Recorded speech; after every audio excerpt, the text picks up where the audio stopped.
How to make your travel goals happen. What about travel goals?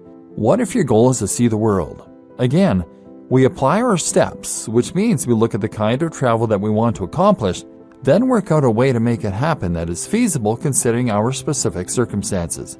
So we start again with visualization. Picture the type of traveling you want to do. Know what it is you want to get from your traveling, and think about the different ways you can accomplish those broader goals. Then look at your circumstances. What is holding you back? Budgetary constraints? Family responsibilities? Fear? Then make your plan based on this information and break it into small steps. Again, this might mean thinking outside the box and taking the non-obvious route to success. You don't necessarily have to take the obvious route by taking a gap year and traveling to various far-flung reaches of the globe.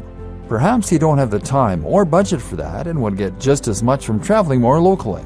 There are some incredible things to see and do in the US if you're in America, or if you're in Europe, then you have the whole of the EU on your doorstep.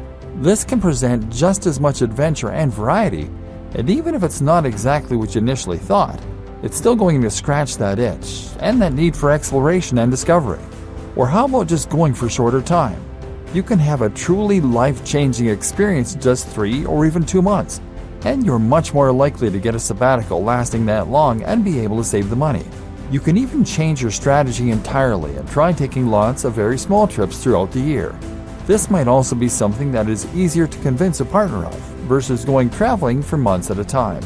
Money-wise, you might be surprised at how little you need to travel if you go during non-peak seasons, if you stay on people's couches, or if you use Airbnb. This means that you can earn a little money online to fund your travels. Or how about asking your current job if you can be sent abroad? If the business has branches all around the world, this may very well be viable. Likewise, there might be a role that involves travel, or you could just apply for a job that involves travel. That way, you travel while earning money and have a good explanation for your other half. And there's no reason you can't take your partner with you either, of course.